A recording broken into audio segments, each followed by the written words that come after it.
Seguimos conversando en su programa Visión Integral, conversando con todos ustedes. Como lo habíamos dicho en la pausa, está con nosotros para compartir este espacio el doctor Pavel Isa Contreras.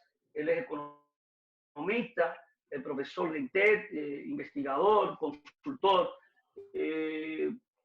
una persona con una vasta experiencia por todos los roles que le ha tocado jugar y con todos los organismos internacionales que en algún momento ha tenido que trabajar como consultor. Le damos la bienvenida al doctor Pavel Isa Contreras. Muy buenas noches.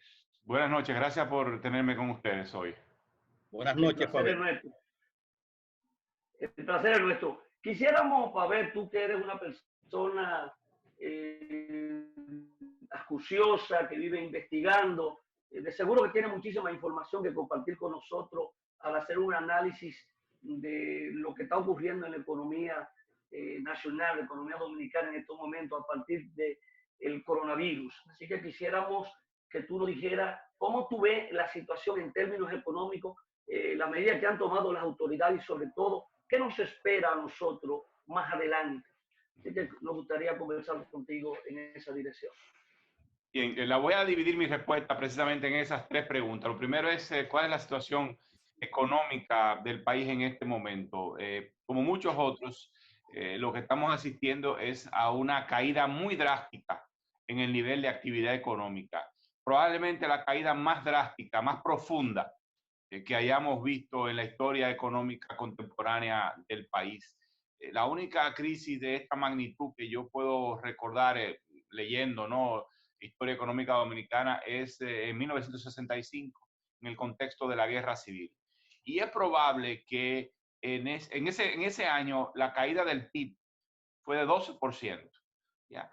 Pero yo diría que es probable que, bueno, lo que pasa es que también perduró, o sea, la guerra civil perduró por muchos meses. No se espera que la paralización económica de la cual somos testigos vaya a durar tantos meses, pero como distinto a la guerra civil, en este momento la paralización es en todo el territorio nacional, pues entonces es probable que la caída pueda ser, por lo menos en lo inmediato, es más profunda. En aquel momento la actividad donde se paralizó fue estrictamente en la capital, que era el teatro de operaciones de la guerra. Bueno, pero volviendo a la pregunta original, estamos hablando de que probablemente tenemos una paralización del orden a ojo de buen cubero porque no hay cifras suficientes para uno hablar con mucha seguridad. Yo diría que estaríamos asistiendo a una paralización en este momento del 50-60%. Es decir, normalmente, si el 100% es el normal, digamos que ahora estamos viendo una paralización probablemente del 50% al 60% de todas las actividades. O sea que estaríamos operando entre el 40 y el 50% del total. Tenemos paralización total del sector turismo que representa entre el 7 y el 8% del PIB. Estamos hablando que igualmente entre el 7 y el 8% de la población ocupada en el país está ocupada en ese sector. Estamos hablando de más de 300.000 empleos y además el sector turismo tiene un conjunto de ramificaciones muy importantes con el resto de la economía. O sea que el turismo se paraliza y parte de las actividades que proveen al turismo también se paralizan. Además es un importantísimo generador de divisas. Más de un cuarto de todas las divisas que genera corrientemente el país es provisto por el sector turismo. Luego tenemos una paralización de las zonas francas. Más del 20% de las divisas corrientes que produce el país lo produce zona franca, entre 3 y 4% del PIB está en ese sector y unos 170.000 empleos, también cerca del 4% del total del empleo es en el sector de zona franca. De la zona franca solo está operando aquellas empresas que son un 5% del total que elaboran dispositivos médicos y productos farmacéuticos por razones obvias. Tienen un peso alto en las exportaciones, pero un peso menor en el empleo. O sea, pero el sector zona franca está fundamentalmente paralizado, probablemente entre un 10 y un 15% esté operando. Luego construcción está totalmente paralizado, probablemente una que otra pequeña construcción esté activa, construcción informal, pero estamos hablando de un sector que ha sido muy dinámico en la economía dominicana en años recientes. Estamos hablando del 11% del PIB, el 8% el empleo total, más de 300.000 trabajadores y trabajadoras están vinculadas a la construcción, y además la construcción está muy vinculada a la industria manufacturera con cemento, varilla, productos plásticos, con el sector comercio. O sea que estamos hablando, estoy hablando nada más ahí de tres sectores, pero otros servicios que es una actividad que en la cuenta nacional agrupa una enorme cantidad de servicios muy diversos, salones de belleza, barberías, gimnasios, ¿ya? Y una parte importante del comercio también está paralizado. Y esto estamos hablando en el sector de otros servicios, estamos hablando de 900.000 personas ocupadas. O sea que estamos hablando de una profunda nivel de caída en el nivel de actividad. Quizás el sector agropecuario sea uno de los sectores que hay dos sectores sí, hay dos sectores que están operando, digamos, a una alta capacidad. Varios sectores, no todos. Uno es la agropecuaria, claramente no está contando con el mercado del sector turismo, pero digamos que eso puede representar el 10% de toda la producción agrícola, quizás menos. Pero bueno, ahí hay un golpe, pero el sector agropecuario está funcionando, por razones obvias está funcionando. Primero, no tiene tiene limitados riesgos de contagio porque la forma de trabajar es una forma que no invita, no es particularmente riesgosa porque por la distancia entre las personas. Pero sí, aunque sigue habiendo riesgo, pero necesitamos alimentos, ¿no? La industria manufacturera también debe estar operando a un buen nivel de capacidad. En algún momento, algunos, digamos, gente entendida en el sector con la que pude conversar, hablan de un nivel de actividad de la manufactura nacional, no de la de zona franca que ya hablamos, sino de la nacional, del orden del 70%. ¿Por qué es eso así? Porque una parte importante de las industrias manufactureras son de alimentos. O sea, la industria que sobrevive en este país luego de la apertura comercial es la industria que, pues que produce alimentos. Significa lechería, quesos, embutidos, productos enlatados. Leche, jugos. Jugos, el propio arroz tiene una fase industrial, ¿no? Entonces esa se mantiene operando. También obviamente telecomunicaciones se mantiene en plena operación. Energía se mantiene en plena operación, solo que con una demanda menor, porque la parte de la actividad económica está paralizada. Ya vimos reportes de prensa que hablan de un 80% de producción con respecto al nivel normal de energía, o quizás 85%, algunos reportan de 84%. Y hay sectores que están... Ante esta realidad que tú nos describes, la medida que ha adoptado el gobierno para poder paliar la situación en términos económicos, ya del gobierno central, Banco Central, Ministerio de Hacienda. O sea, ¿cómo tú ves las medidas que se han tomado, el impacto que han tenido para un poco mantener la situación sin mayores problemas? Mira, yo creo que las medidas en términos generales van en la dirección correcta. Hay necesidad de profundizarlas, algunas son limitadas, pero van en la dirección correcta. Empecemos, digamos, por los dos programas, digamos, insignia del gobierno en materia de respuesta inmediata a la emergencia, que son Quédate en Casa y FASE, ¿no? Ambos están tratando de proteger los ingresos de la población que está siendo afectada por la paralización, de la población vulnerable, la población que no tiene nada y que necesitaría un apoyo del Estado para navegar en estas aguas tan difíciles, porque han quedado sin empleo o sus niveles de ingreso de actividades informales, han quedado sin empleo formal y entonces son protegidos por el programa FASE. Estamos hablando de más de 600.000 personas que han sido aceptadas en el programa FASE, a ser protegidas por ese programa. Hay gente que tenía un empleo en el sector formal y ha sido suspendida, es decir, ha sido dejada en el aire por el momento y solicitaron protección. Entonces yo creo que... ¿Qué tal, Luis Toro, de este lado? ¿Perdón? ¿Qué tal, Luis Toro, de este lado? ¿Qué tal? ¿Cómo estás? ¿Qué tal, Luis? No quiero perder ahí una oportunidad, ¿verdad? En este proceso de explicación que estás haciendo, muy brillante, dado que tengo una inquietud y quiero aprovecharla ahora. Y te lo voy a hacer en términos de preguntas abiertas. ¿Terminaría causando severos estragos económicos y redundaría en una drástica disminución de los flujos, ¿verdad?, de comercio internacional para la República Dominicana? Pero claro. Sobre todo en los flujos de comercio internacional. Sí, claro que sí, porque, bueno, cuando hablas de los flujos de comercio, te estás probablemente refiriendo principalmente al sector formal, que es el que está siendo protegido por el programa FASE. ¿Cuáles son los sectores que están golpeados? ¿Cómo se inserta la República Dominicana en el comercio internacional? ¿Cómo ¿Cómo recibe divisas esta economía para poder crecer? Hay que recordar que la divisa, es decir, los dólares, los euros, son fundamentales para que una economía pequeña crezca.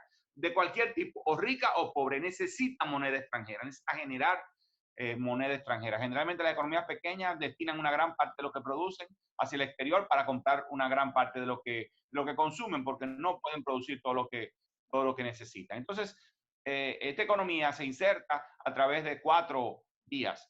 Las exportaciones nacionales, es decir, las que son bajo el régimen ordinario. Luego están las exportaciones de zonas francas, que bajo una exportación de bienes igual, pero bajo un régimen especial. Está el turismo y luego están las remesas. Esas 4 fuentes explican el 90%, más del 90% de los ingresos corrientes de divisa de esta economía. ¿Ya? Y las 4 están comprometidas. El turismo está paralizado totalmente, porque lo primero que se hizo fue, y lo que hicieron muchos países, no solo la República Dominicana, fue detener el flujo de pasajeros internacional, porque a través del flujo internacional de pasajeros era que se estaba propagando la epidemia. Ya no, ya está instalada, pero la fuente internacional sigue siendo un riesgo, ¿no? Bueno, eso es lo primero. Estamos hablando de, como dije hace un momento, estamos hablando de 7.500 millones de dólares que produjo. De los 28.000, 29.000 que genera esta economía, 7.500 es el turismo. Eso está paralizado. No es que va a estar paralizado todo el año. De hecho, los 2 primeros meses funcionó, pero va a estar paralizado unos meses y estamos hablando de una fuente fundamental. Luego, las exportaciones de zona franca, estamos hablando de 6.000 millones de dólares, de esos 29.000, ¿no? Otro porcentaje importante, y eso está paralizado en probablemente en un 75%.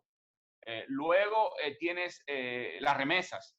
Precisamente, las remesas vienen en un 70% de Estados Unidos y en un 10 o 11% de España. Estamos hablando del 80%, más del 80% entre esas dos fuentes.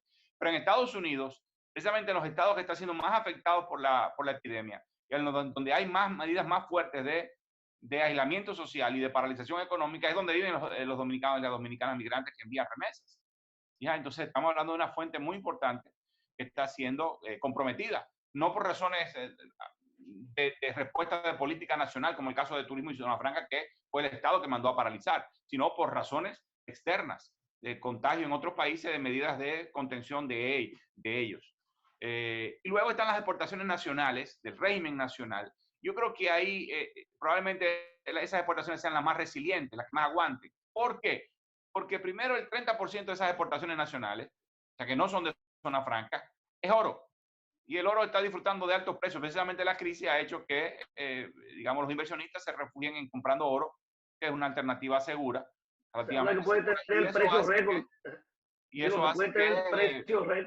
Claro, claro. Entonces, la actividad minera de oro, que es principalmente oro, está moviéndose a muy alto ritmo. Luego hay otra parte de las exportaciones nacionales, unos 17 o 20%, que es exportaciones de alimentos o alimentos procesados, especialmente al Caribe, a Haití. ¿Ya?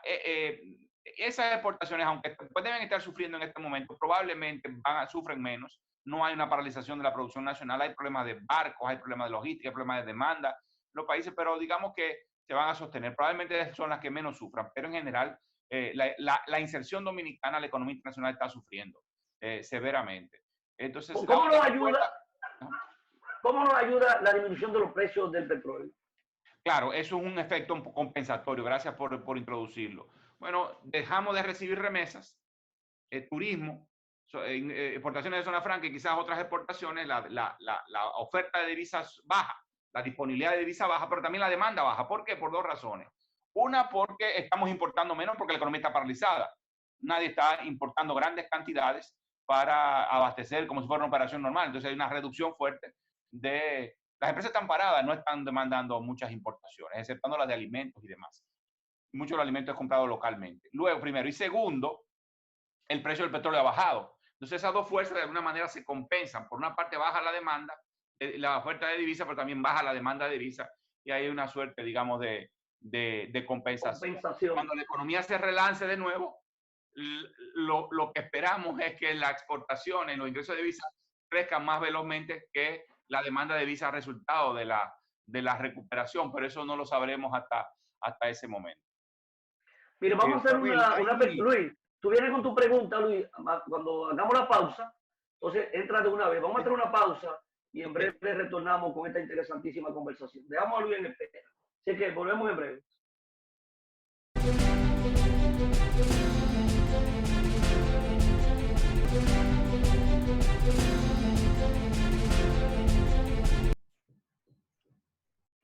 Continuamos conversando con Pavel Isa Contreras. Pavel, había una parte de las preguntas que no habíamos concluido para que no se lo pase con una de las preguntas que iba a formular en este momento.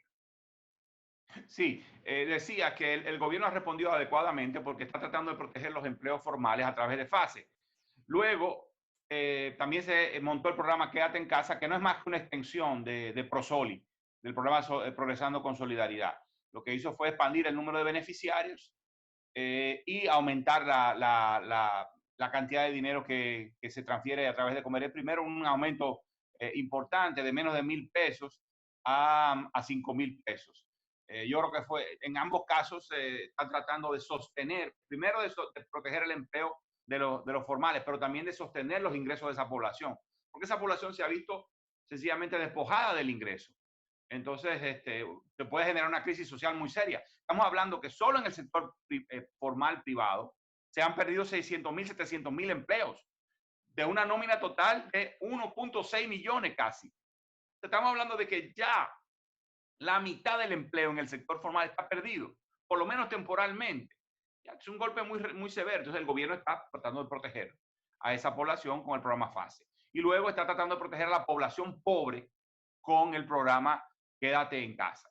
Ahora, el problema de estos dos programas es que se quedan un poco cortos. Los 5.000 pesos o los 8.000 para Prosoli, para Quédate en Casa, y los 8.500 para el programa FASE no es mucho. O sea, 5.000 pesos da para 15 días de alimentación de una familia de 4 personas, según la canasta alimentaria que utiliza el propio gobierno para medir pobreza. Entonces, lo que tú estás transfiriendo son 15 días de alimentos, ¿no? Sería bueno aumentarlo. Igual pasa con los 8.500 del programa FASE, hasta 8.500 es el máximo, ¿no? Hasta 8.500, que es apenas probablemente a pesar de que llega algún otro tipo de alimentación a través de los comedores económicos, bueno, hay del una plan social, sí, de las escuelas, complementa un poco, ¿no? Claro, obviamente, eso es importante, pero no sabemos cuál es realmente el alcance de eso, cuál es el valor de esa transferencia, porque por su naturaleza no es tan fácilmente medible. Usted le transfiere 8.500 pesos y se mide fácilmente con una hoja de cálculo. Usted transfiere 5.000 pesos muy fácil, pero ¿cuánto está transfiriendo el gobierno en alimentos? Realmente no lo sabemos. ¿Cuánta de esa población está recibiendo, además de la dotación por Quédate en Casa, está recibiendo alimentación? ¿Qué población está recibiendo una cosa y cuál no está recibiendo la otra? ¿De dónde hay duplicidades y dónde no hay duplicidades? Es una pregunta, digamos, que habría que hacerse. Eso de alguna manera no lo sabemos, pero es un tema relevante. Entonces, en síntesis, el gobierno en esa materia se está moviendo en la dirección correcta, pero habría que profundizarlo. Además, porque con FASE está protegiendo a las empresas también formales, a los empleos formales, pero ¿qué pasa con los empleos informales? No hay ningún mecanismo específico para la cuestión de la informalidad. Es decir, el Quédate en Casa es para los pobres. Muchos de ellos son informales, es verdad, pero los reciben en tanto población pobre, pero sus negocios mismos están desprotegidos. Por supuesto que el problema es que cómo tú le llegas al sector informal. Por definición, el sector informal no tiene relación con el Estado, ¿no? Entonces, es un desafío para la política pública llegarle a esa población, a esa parte del tejido económico que opera, digamos, debajo del radar. Entonces, yo creo que están actuando en la dirección correcta. Igualmente pasa con el tema de la posposición de los compromisos tributarios. Están soltándole la soga del cuello para que los negocios, digamos, puedan respirar. No es que le están eliminando la obligación, pero le están diciendo, vamos a ponerte la cómoda, vamos a hacerlo, vamos a diferir estos compromisos. También es una medida correcta. Luego, las medidas del Banco Central son correctas, pero no van a tener mucho efecto en este momento. Nadie va a pedir prestado, por más baja tasa de interés que le estén prestando, cuando no tienen venta. Entonces, eso no va a resultar. Pero eso es importante para más adelante, ya cuando venga la fase, digamos, de recuperación. Y yo creo que ahí es donde, digamos, estamos, además de que hay que fortalecer la protección, donde estamos un poco perdidos todavía, pero no es que es el momento de actuar, pero es el momento de pensar y es el momento de ir clarificando cómo vamos a recuperarnos, cómo vamos a salir de la paralización ordenada, por el gobierno a una paralización, una reducción de la paralización, pero de forma gradual, escalonada, ¿no? Y luego, ¿cómo vamos a recuperar la economía? En particular, ¿cómo vamos a recuperar la demanda para que el sistema económico se active de nuevo? Pero además, ¿cómo vamos a recuperar empresas que terminan muriendo? Eso Porque significa al final, entonces, si esto dura Pavel, demasiado, entonces las empresas Pavel, terminan muriendo y no se va a tratar solamente de recuperar la demanda, sino de hacer renacer sectores económicos que pudieran resultar severamente lastimados por la Pavel, paralización. Sí. eso significa, si le sigo todo el orden de, de, de lo que es tu lógica, tu pensamiento, del punto de vista de la situación económica, ¿verdad? Aquí en la República Dominicana, lo que le espera, digamos, a la República Dominicana, que yo creo que después de todo este proceso, a partir de ahí, ¿qué le espera a la República Dominicana? ¿Qué nosotros entonces vamos a hacer? Porque casi todo, una gran parte del mundo, de la economía del mundo, están en recesión. ¿Qué vamos a hacer nosotros? ¿Qué nos espera? Mira, primero hay que tener en cuenta, hay que tener mucha claridad. Precisamente por eso último que tú acabas de decir, que el destino nuestro no está totalmente en nuestras manos, en nuestras propias manos, sino que también está en manos de otros, está en manos del mundo, de alguna manera, porque esta economía depende de lo que pase en el resto del mundo. Si los turistas no vuelven, o vuelven mucho menos, o vuelven mucho más, pues entonces digamos que eso no depende mucho de nosotros. Nosotros podemos hacer algo para eso, pero en lo fundamental depende de las propias decisiones de los potenciales turistas y por lo tanto depende de cómo le vaya a la economía donde ellos viven, ¿no? Y Y de también cómo en las tengan exportaciones. Y del punto de vista comercial, las exportaciones nuestras. Igualmente pasa con las exportaciones. Ya depende de si los mercados internacionales vuelven a estar interesados en los productos elaborados en la República Dominicana, si las corporaciones están interesadas en seguir produciendo, poniendo parte de su proceso productivo en la República Dominicana. Uno no ve en este momento todavía con claridad por qué no, ¿ya? Pero habría que verlo. Eso es un primer elemento. Y habría que ver qué podemos hacer para poder, para continuar siendo atractivos. Y profundizar ese atractivo, porque la verdad es que éramos atractivos, pero insuficientemente atractivos, porque si no, estuviéramos en otro nivel de desarrollo. Luego, Si perdón, uno, yo quería decir, Pavel, ¿estás tú de acuerdo con una gradualidad, con una apertura gradual de los sectores productivos nacionales? O sea, hay una paralización, no todo está paralizado, tú bien lo planteabas. Ahora, en medio de esta situación, ¿se podría estar pensando en que en algunos sectores se pudiera empezar a tratar de normalizar la situación? probablemente, después de bien entrado mayo, probablemente el gobierno va a empezar a levantar restricciones. Creo que está corriendo riesgos. Corrió riesgos, no es una crítica, es solo una observación. Corrió riesgo al hacer que la paralización no fuera total, sino parcial. Riesgo porque, digo, protegió el ingreso de mucha gente, pero por otro lado, está corriendo el riesgo de que la pandemia, la epidemia siga avanzando. Y yo creo que eso lo hemos visto. Y luego, cuando abra, va a correr riesgo también de que la epidemia, digamos, acelere su expansión. Pero lo que yo esperaría, lo que yo pienso que va a pasar, es que lo va a hacer gradualmente, por lo menos, pero eso no lo podría esperar en la mayor parte de mayo. Probablemente la mayor parte de mayo vamos a mantener este mismo esquema. Y es posible que a partir de la tercera semana de mayo empiece algún tipo de escalonamiento a la actividad, cuando probablemente las autoridades sientan que por una parte, el sistema de salud está más preparado en términos del número de camas, en términos de capacidad de tratamiento y la capacidad de detección. Y en segundo lugar, porque ya la gente no aguanta más, que la economía no aguante más, que se entre en una zona en la cual ya el riesgo no es, ya el problema no sea la paralización de los ingresos de la gente, sino que, como dije antes, que las empresas mueran, que la capacidad productiva se deteriore y que tardemos muchísimo más tiempo si dejamos que la paralización continúe, tardemos muchísimo más tiempo en recuperar esos empleos y esa capacidad productiva.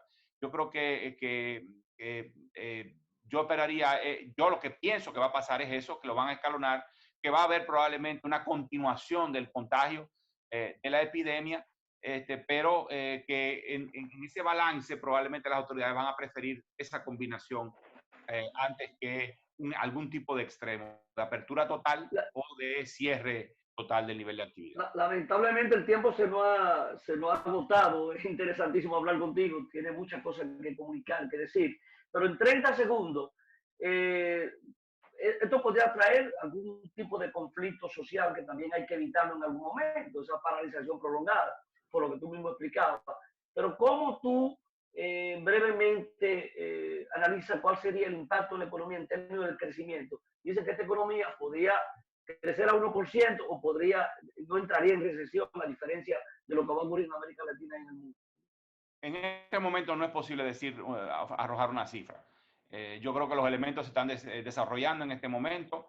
La paralización continúa, no sabemos por cuánto tiempo va a continuar, no sabemos pues, cómo se va a levantar, con qué nivel de gradualidad. Por lo tanto, hablar de alguna cifra me parece que es muy arriesgado. Algunos organismos internacionales lo han hecho, quizá presionados porque tienen que hacerlo, quizá lo que hicieron fueron escenarios, es decir, pero difícilmente esas estimaciones que hayan hecho sean estimaciones realmente precisas, porque ellos mismos dicen en sus pies de página, dicen, bueno, esto supone esto, A, B, y C y D, pero no tienen certeza de nada. Entonces yo pienso que yo no me arriesgaría, pienso que cualquier estimación tiene un margen de error demasiado grande, sería demasiado impreciso. Habría que esperar un poco más de tiempo y a partir de ahí entonces podemos decirlo. Pero yo pienso que los números que han dado ellos son números relativamente optimistas. Yo, desafortunadamente, a nadie le puede alegrar esto, pienso que los números van a ser mucho más de una caída en el nivel de actividad mucho más profunda. Sí, pero hay una parte... Bueno, hemos llegado al final, Luis. Sí, ya pero nos marcaron la despedida, Luis. No. Adelante entonces, dale. Lamentablemente adelante. Estamos en el final, Luis. Pero ya está bien. No, ya nos despedimos, Luis. Lamentablemente. Pero Pavel, ha sido un placer compartir contigo el espacio. Luis se quedó con la pregunta ahí para la próxima ocasión. A usted, amable televidente, pues le damos las gracias por haber compartido el espacio con nosotros. Y entonces será hasta el próximo domingo para seguir conversando en estos temas económicos que son sumamente importantes en este momento. Gracias, Pavel, y buenas noches. Buenas noches.